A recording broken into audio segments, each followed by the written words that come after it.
Hey everyone, today I'm going to show you how to transfer a car title in Maryland.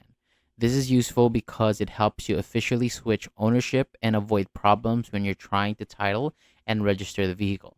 So first go to the Maryland MVA website, use the search bar and type transfer a car title in Maryland. So from the results, open the official page that ends in .gov. So that page will list the exact requirements, but here are the main steps that you'll follow. So start by getting your proof of ownership ready. If the vehicle already has a Maryland title, bring that because it includes the application section that you'll need to fill out.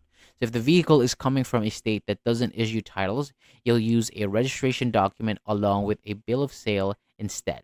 So next, take care of the application. When you have the Maryland title, you'll simply complete the application area on the title itself. If you don't have a Maryland title, use form VR0005. At the same time, make sure you include your insurance details and confirm that your policy meets Maryland's minimum liability requirements. So after that, you'll need to show the sale price. So a bill of sale signed by both the buyer and the seller is usually proof.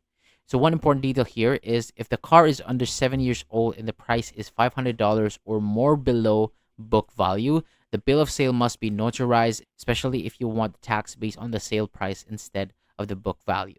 Now, let's cover the tax rules because they depend on how you bought the vehicle.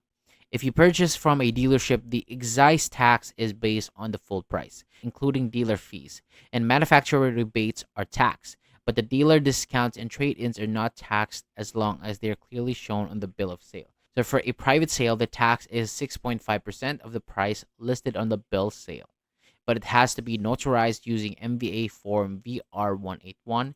And if the price looks unusually low, the MVA may choose to use a national book value instead. So if the vehicle is 7 years old or older, Maryland will tax whichever amount is higher, the purchase price or $640. So for trailers, the minimum amount used is $320. And before you finish, scroll further down the same MVA page and check for the extra paperwork that might apply to your situation.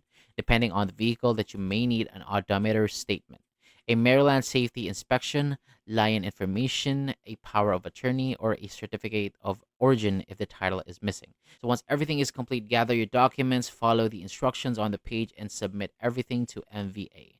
So that's all for today. Thank you so much for watching. For more videos like this, hit the subscribe button below, and I'll see you on the next video.